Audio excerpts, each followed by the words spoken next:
Semua masalah kehidupan kita di dunia ini Allah mudahkan, Allah selesaikan. Amin ya rabbal alamin. Hadirin sidang jamaah maghrib yang sama-sama mengharap ridhonya Allah. Minggu kemarin saya sudah mulai membuka tentang judul baru dalam kegiatan kita dalam program ini, yaitu tentang bagaimana menuju Islam yang kafah. Menuju Islam yang kafah, Islam yang penuh, Islam yang sempurna, Islam yang diinginkan oleh baginda Rasulullah pada seluruh umatnya. Ini yang minimal kita ketahui sebagai kemampuan kita. Paling tidak kita tahu dulu. Ada usaha untuk bisa mengamalkan, jika kita mudah-mudahan mati di dalam niat menjadi sebagai Islam yang sempurna, sebagai Muslim yang sempurna. Hari ini saya jamaah yang dimuliakan Allah Taala. Apa itu Islam? Apa isi Islam? Sebenarnya itu amalan kita, cuman kadang-kadang kita tidak tahu. Dan itu sudah amalan kita. Islam secara garis besarnya itu hanya ada dua saja, iman dan amal. Maka selalu dalam pengajian-pengajian itu judulnya iman dan amal soleh. Ini garis besar. Siapapun yang bicara tentang Islam, pasti dua perkara ini isinya. Walaupun misalnya dia mau pergi ke penagi, ya, ini ibarat tamsil. Ada yang satu jalannya melewat Tanjung sana, muter-muter dulu. Ada yang lewat Wijaya, muter-muter mau pergi ke juga kapal. Tapi tujuannya orang penagi. Akhirnya begitulah. Tadi diterjemahkan lagi lebih banyak lagi ceritanya. Nah intinya hanya dua, iman dan amal. Ternyata juga akan kita pertanggungjawabkan di akhirat itu, ya dua perkara. Lalu amal ini dibagikan lagi oleh ulama. Ada di dalamnya itu, sampai amal itu ada namanya muamalah.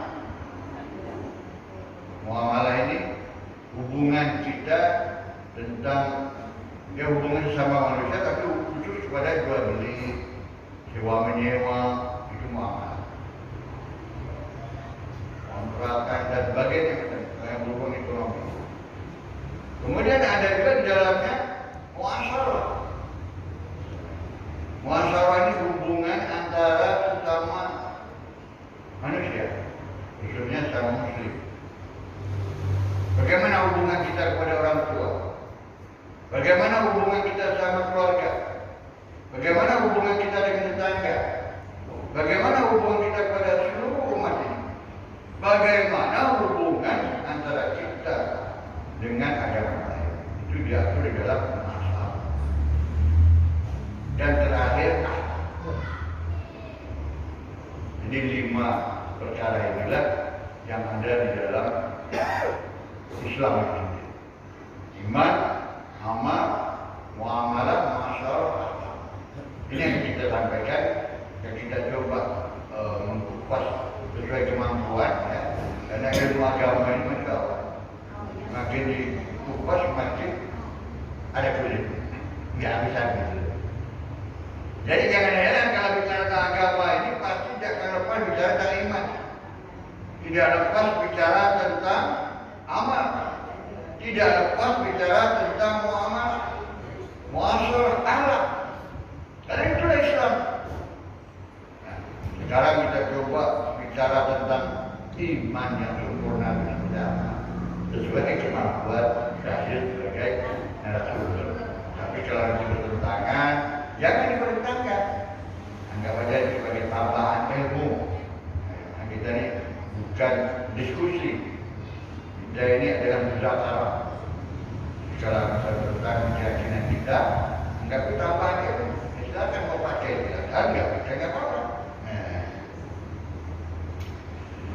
Di dalam Al-Quran, di mana letaknya Islam kafah itu?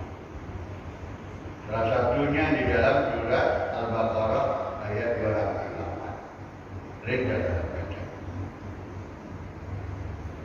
A'udzubillahi minasyaitonirrajim. Bismillahirrahmanirrahim. Ya ayyuhalladzina amanu dukhulu fi silmi kafah wa la tattabi'u khutuwatis syaitan innahu lakum aduwwun mubin. Al-Baqarah 208. Boleh dilihat. Allah panggil orang-orang beriman. Tidak terkecuali yang penting ada imannya. Apakah imannya lemah, imannya sedang, atau imannya kuat? Yang ditafsirkan sinyal itu apa? Sinyal 1, sinyal 2, atau sinyal tinggi. Pokoknya orang beriman. Apa Allah katakan dalam ayat ini? Masuklah di dalam Islam secara penuh. Udkhulu bisilmi kafah. Kira-kira ini kita ini sudah Islam itu belum kafah belum kira ya. Kira-kira nanti kita koreksi aja diri kita masing-masing. Kita tidak bisa melihat orang lain. Yang bisa melihat itu kita sendiri. Ya.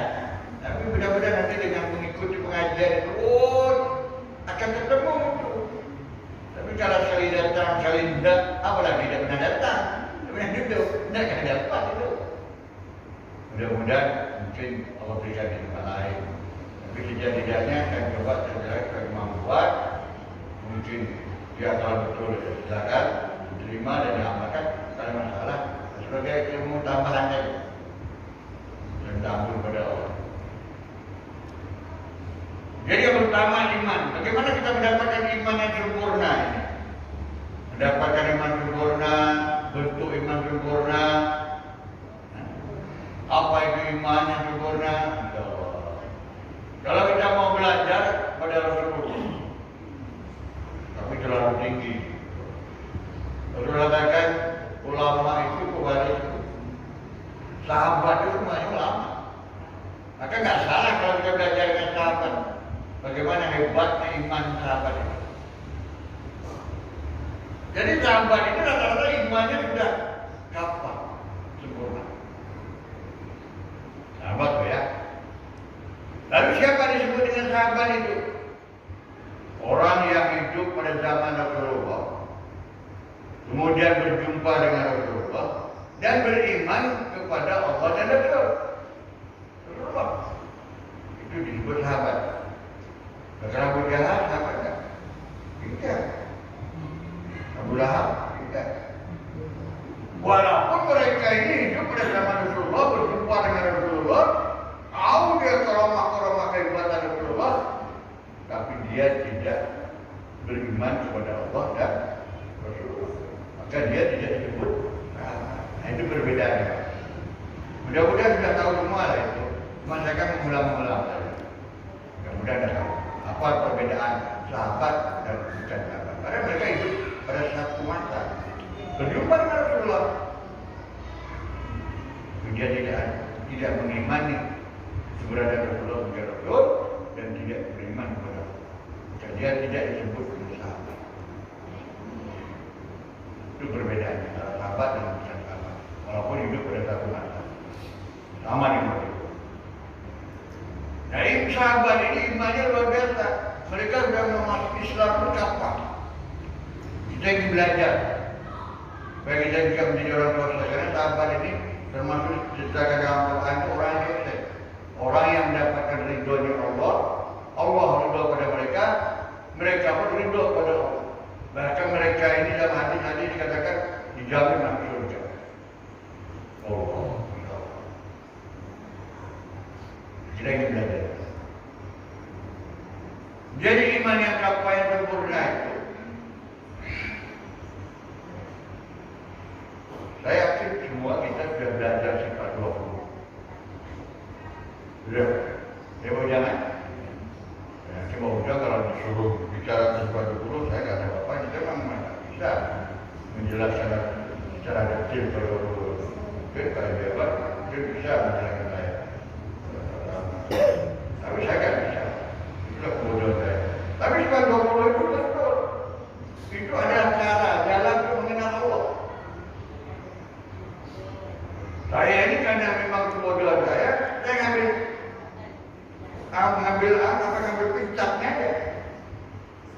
Main tembak di tempat aja. Kalau tanya pecahan apa saya tak paham. Tapi mudah-mudahan pemahaman saya tidak salah juga. Itu mudah-mudahan ya. Ini yang saya yakin. Apa itu? Malam. Atau itu terbaca. Dirahsia saya. Tapi tak apa itu bagi berbagi kan. Mudah-mudahan betul-betul kita makan kalau tidak sangat. Jadi hakikat iman itu menafikan seluruh makhluk dan bersifatnya kepada Allah. Singkat jadi, itulah isi sifat 20 itu. Saya memang tak paham sifat 20. Bagian belajar sifat 20, tolong ini dibanding-bandingkan, dikaji ulang. Betul tak? Kesimpulan kunci sifat 20 itu menafikan seluruh makhluk dan hanya bersifatnya kepada Allah. Contoh kan ya? Kita duduk dalam majlis ini, Pak. Hakikatnya, ini bukan kehendak kita. Tidak mampu kita kalau kehendak kita. Jangan kamu mau duduk datang ke majlis seperti ini dalam majlis, mau nahan kejadian mata dan aku. Oleh karena itu, yang mengejutkan matanya Allah bukan karena bergeraknya anggota tubuh karena mata itu kedip-kedip, bukan. Tapi mau dikejutkan. Ini yang paling kecil. Tarik lagi kita duduk di sini, kita ini duduk berapa ini? Saya sambil berpikir, Pak, ketika saya berdiri. Masya Allah, yang nahan telapak juga pulang saya jalanin safety-nya, panjangnya lebar, bisa menahan badan saya 60 lebih kilo. Apalagi ratusan kilo. Masuk akal tak kalau tidak dibantu Allah? Kalau ada Allah mendirikan dia, masuk akal tak? Tidak masuk akal, Pak. Sekarang hukum. Kalau tidak dibantu Allah, rukuk dalam hati dikatakan ini dipegang. Ya? Dipegang bila ini. Dijaga. Jatuh, Pak. Seimbang. Itu dah sekarang mau tahu, mau kelemahan kita bahwa kita ini didudukkan. Kita rukuk itu dipegang. Pokoknya semua itu kita nafikan semua makhluk itu. Hanya bersifat kepada Allah. Selesai masalah iman. Nah itu bisa mengamankan hati kita. Tidak ada bahasa. Aku kalau lagi ngayal dia baca. Tidak ada itu. Ya. Ini kunci, Pak. Jangan sampai dalam hati kita ini ada syirik hobi. Mati dalam syirik hobi, Pak. Masya Allah, neraka dulu, Pak. Allah tak terima. Allah terima itu ketika kita memiliki iman walaupun sebesar debu, tapi iman yang sempurna. Hanya Allah. Ini kajian, Masya Allah, tahu apa dasar, tak tahu saya. Tak tahu ini begitu aja. Tidak bisa saya katakan kajian dasar atau kajian tinggi, tidak tahu. Tahu saya ini.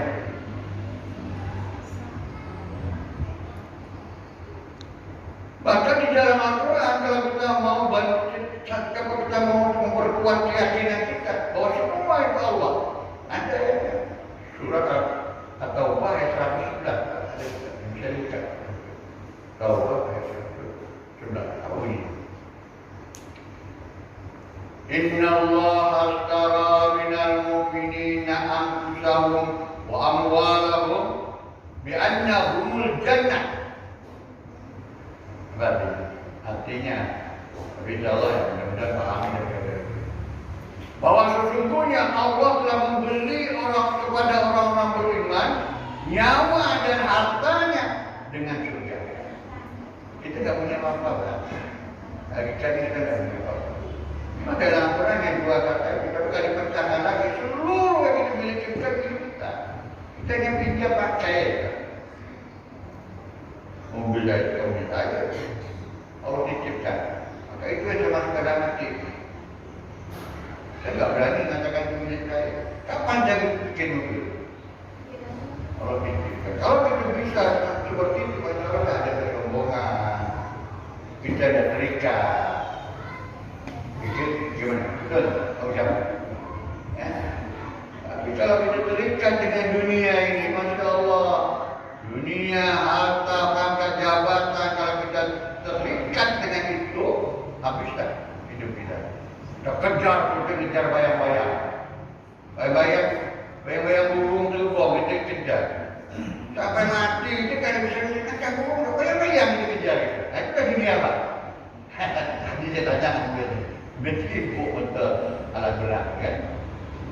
bukan senang, menyusah.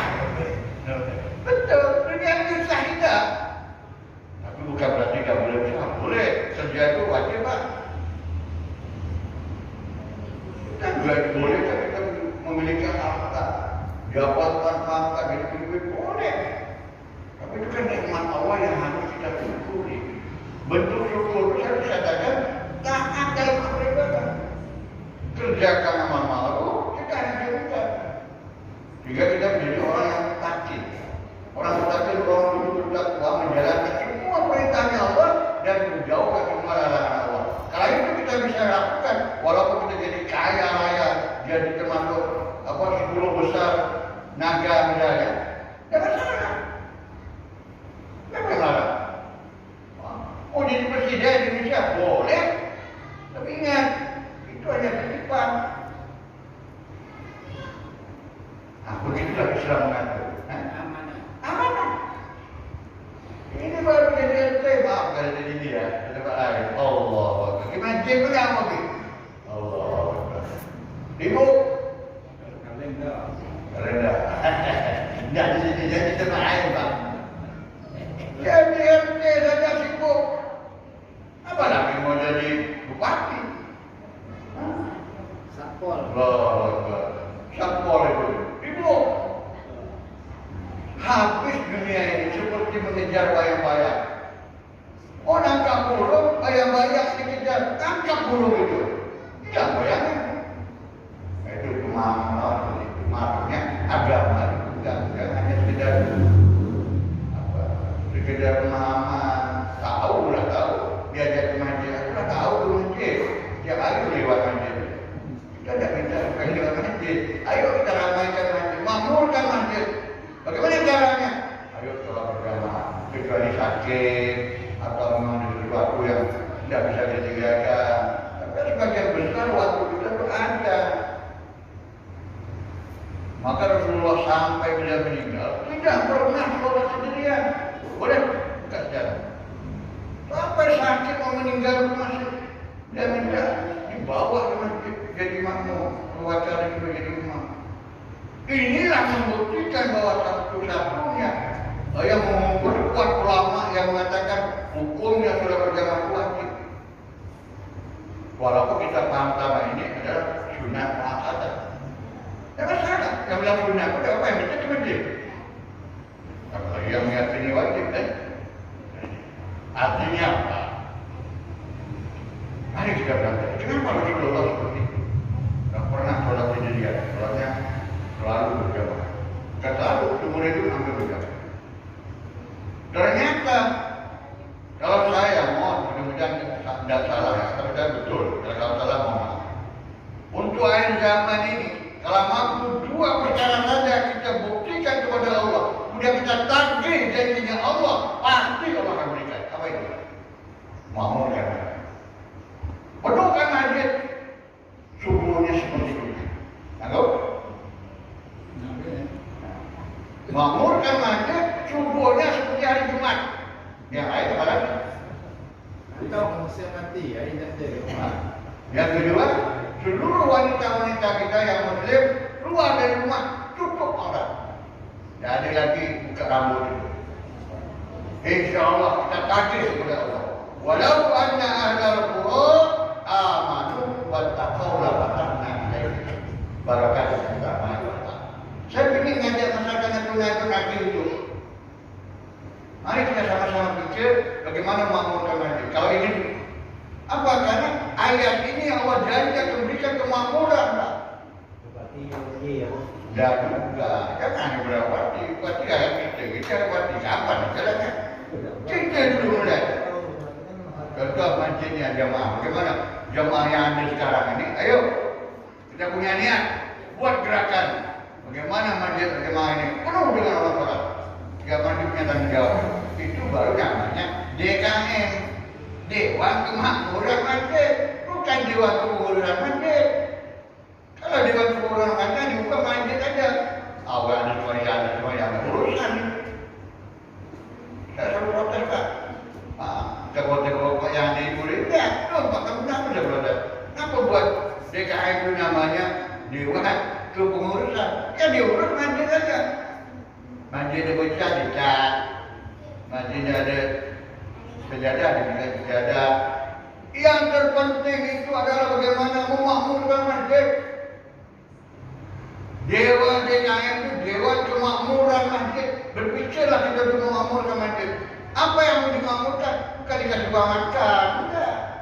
Bagaimana kita mengajak orang yang sholat katakan sholat di rumah itu supaya sholat di masjid, supaya masjid itu penuh 5 waktu. Subuhnya seperti hari ini. Kalau sudah sampai ketika itu, kemudian wanita-wanita muslim semua menutup aurat, kita takdir. Allah katakan, andaikan negeri ini, katakanlah bahasanya sudah misalnya, beriman dan bertakwa kepadaku dalam bentuk itu saja. Kalau orang sholat mesti beriman ya. Untuk mendapat ketakwaan itu ya amal, jauhkan maksiat, tingkatkan amal. Kalau amal yang ditingkatkan, sholat berjamaah. Andai kamu di negeri beriman dan bertakwa kepadaku, maka akan aku berikan keberkahan dari langit dan dari bumi. Apa maksudnya Allah ini? Insya Allah, saya yakin betul, ayo saksikan kita bersama. Kalau ini bisa kita wujudkan setiap masjid penuh dengan orang-orang sholat. Tidak ada istilahnya kita ngelok, biarkan ada beras ibu-ibu sekilo, tidak ada urusan. Kita dah akan berpikir begitu. Allah mudahkan. Biarpun ini minyak naik sekian ini, tidak ada, tidak seperti sekarang ini. Baru dah 2000 aja, geger orang Indonesia. Buyuk ada kan ni? Hah? Buyuk dah mahal kita. Kita merasa pendapatan kita berkurang, kemudian keperluan kita bertambah, akhirnya mengeluh semua, susah semua. Kenapa? Karena kita jauh dari agama. Allah sudah berikan solusi. Makanya kalau ada visi-visi bupati, gubernur, presiden, kalau ada naikkan ayat ini, tidak akan dapat gitu, berkahan itu. Sampai mati saya tidak dapat. Susah pula begini ini. Tidak ada keberkahan. Coba sekali siapapun yang jadi pemimpin, buatlah ayat ini sebagai visinya, visi utamanya, bagaimana memakmurkan masjid, terutama yang mayoritas muslim di Natuna. Ada instruksi berarti. Berarti ada instruksi. Mudah-mudahan instruksi aja. Gerakan. Saya ingin buat minta supaya kita di seluruh umat Islam ini buat gerakan. Goncengkan kapan? Selesai Pak. Saya yakin Allah akan turunkan keberkahan, itulah kemakmuran. Adil, makmur, sejahtera kita inginkan dalam ini. Yang disebutkan kain emas itu. Ada. Berarti dibaca-baca. Itu promosi tak perlu kita sebut-sebut lagi. Ini tanggung jawab agama juga. Baju-baju kita tidak usah kita sebutkan baju merah, kuning, hijau. Yang penting hari ini sebagai seorang Muslim, sebagai umat Rasulullah, kita punya tanggung jawab yang sama dalam negeri Natuna ini. Tapi kalau mau begini-begini terus, ya udah. Sampai mati sampai anak cucu kita gini terus. Ya, saya mau bantah, silakan. Ada yang mau tanya? Silakan. Kita diskusi tidak apa lah dikit kan? Banyak lah. Tapi bagusnya setelah ini ada. Tadi kita diskusi kalau dalam majelis begini kurang bagus. Jadi kalau kita naikkan dengan dua. Oke, kita lanjutkan. Ini kepahaman saya sampaikan kepada jamaah supaya ikut berpikir betul tidak apa yang disampaikan itu. Karena ayat ini mengatakan walakin kadzabu wa khalnahum bima kanu yaktubun. Itu ujungnya Pak. Satu ayat ujungnya itu. Tetapi saya mereka mendustakan ayat, tidak mau. Akhirnya apa? Mereka akan diberikan azab akibat dari perbuatan mereka ini. Nah sekarang betul tak? Azab tak kita sekarang ini? Orang-orang semua naik. Semua kita merasakan susah, kerja diisik, pendapatan kecil, pengeluaran besar, begitu rasanya. Ingat, kita ini semuanya miskin, Allah kaya. Allah kaya, maka kita dekat kepada Allah. Bagaimana cara mendekatkan kepada Allah? Makmurkan Allah. Yang kedua, dalam sebuah hadits qudsi diceritakan, ketika Allah ingin menurunkan bala musibah besar di pada satu tempat, atau warga negara, apa, dihancurkan. Kalau kampung serang nantinya gimana? Tapi saat itu Allah melihat masjidnya penuh orang berjamaah. Yang kedua, malam mereka bangun tahajud. Siangnya mereka silaturahmi, saling bertukar sayang. Maka dibatalkan niat Allah tadi. Allah membatalkannya, malah dipindahkan musibah ke tempat lain. Hadis Qudsi sahih Pak. Ini saya sampaikan, walaupun saya tidak bisa bahasa Arabnya, tapi maksudnya ada seperti itu. Inilah Allah balanya sebenarnya, 3 perkara. Makmurkan masjid, malam bangun tahajud yang muslim ini, siangnya sebagai silaturahmi. Orang sakit lihat, ada keluarga kita, keluarga dekat, keluarga jauh, semua muslim ini keluarga. Kita datangi, silaturahmi, minimal dari 1 orang, 2 orang ke mana ada saya? Kalau ada 3 perkara ini aman kita satu kampung, satu negeri, insya Allah akan beruntung berkaya. Allah akan angkat musibah yang direncanakan Allah tadi di dunia, Allah akan Allah pindahkan ke lain. Dan tidak ada amal 3 perkara. Jadi macam Palestin itu kan kita kan sering sholat masjid itu, tapi rasa juga kayak di Palestin itu kan, kita sembahyang di masjid itu. Masjid Aqsa itu, ya terus. Mereka dapat musibah terus. Itulah ujian Allah untuk mereka. Dan itu jadi itibar kita. Kenapa Bang Pastin? Jangan salah ya. Palestin itu walaupun dia muslim, tapi tidak semua juga taat. Ada juga jahiliyahnya. Masalahnya. Nanti yang taat jadi korban. Karena ada ayat, ada hadis mengatakan haknya kalimat la ilaha illallah apa? Ketika ada maksiat kita wajib mencegah. Kalau kita tidak cegah, maka tunggu lama sekali itu akan terjadi musibah yang berdosa yang besar dalam kita. Yang tahu itu. Dan kita akan termasuk orang yang akan dihancurkan Allah. Kalau nabi kita mati kan. Nanti di akhirat baru dipilah-pilahkan. Oh, ini baju abang ada semuanya. Ini pasal diri jadi.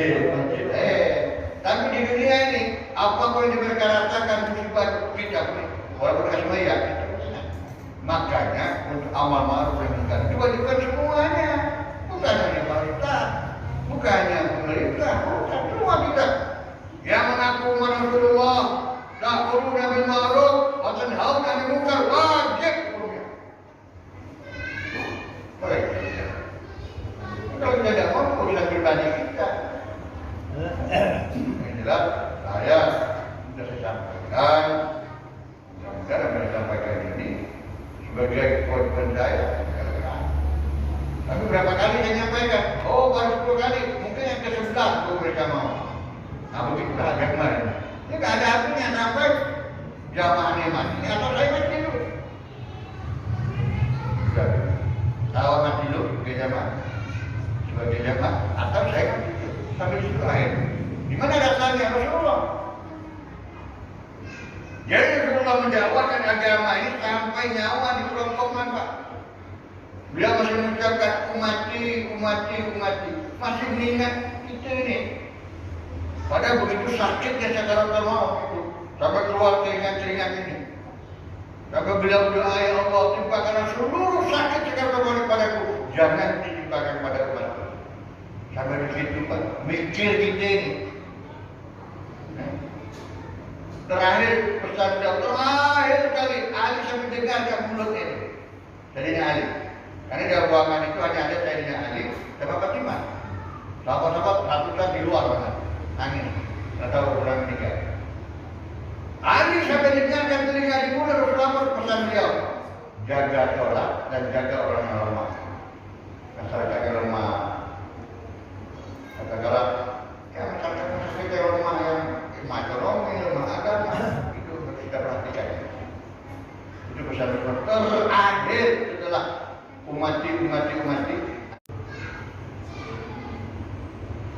Jadi kita ini bukan hanya sholat, tapi bagaimana kita makmurkan masjid ini untuk negara ini, untuk negeri Natuna ini, untuk kampung ini, bukan hanya untuk pribadi. Itu maksudnya Pak. Kita berjamaah itu. Kalau untuk pribadi silakan sholat di gunung sana. Ada sholat di gunung sana, di hutan sana, 50 derajat paling ini Pak, bisa. Dua orang berjamaah sana, orang lipat gandakan, orang lagi ada azan, ada qomat. Nah, kita pergi gunung sana, kaki apa air lembu ke gunung. Waktu dulu dah sampai, kita berdadai, kita solat hari lugang, kita pakai azan. Di Siugang mungkin suka azan qomat 50 derajat pahala, lebih besar daripada solat berjamaah di gunung. Ada Nabi, mungkin tidak pernah dengar. Yang kurang salah satu yang masyarakat. Artinya apa? Jangan sampai sholat pertama.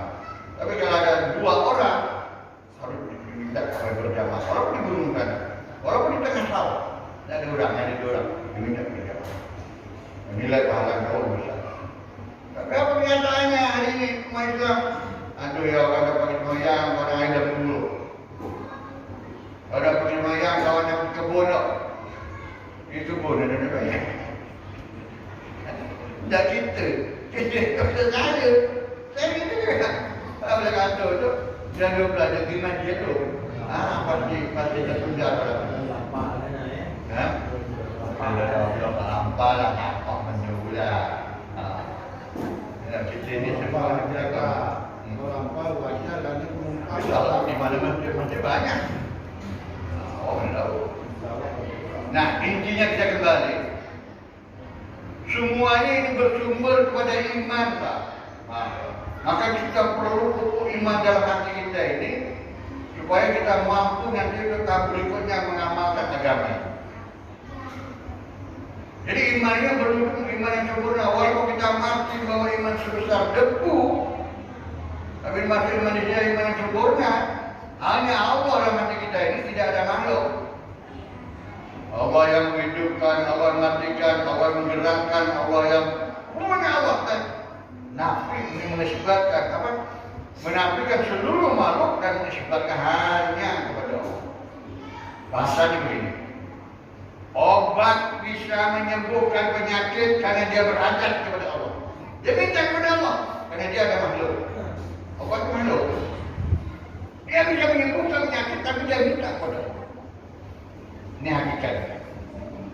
Tetapi Allah bisa menyembuhkan manusia, makhluk ini tanpa obat. Dan bisa juga dengan obat. Itu hanya. Begitu juga kita kerja.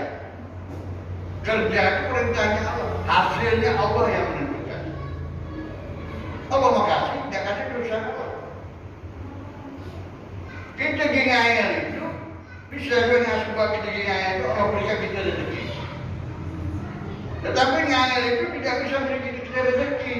Itu hanya usaha karena Allah perintahkan kita kerja tadi. Maka Allah berikan kita rezeki. Tetapi Allah bisa memberikan kita rezeki tanpa kita nyayal. Ini masuk dalam hati kita. Ini masalah iman, bukan masalah kecil.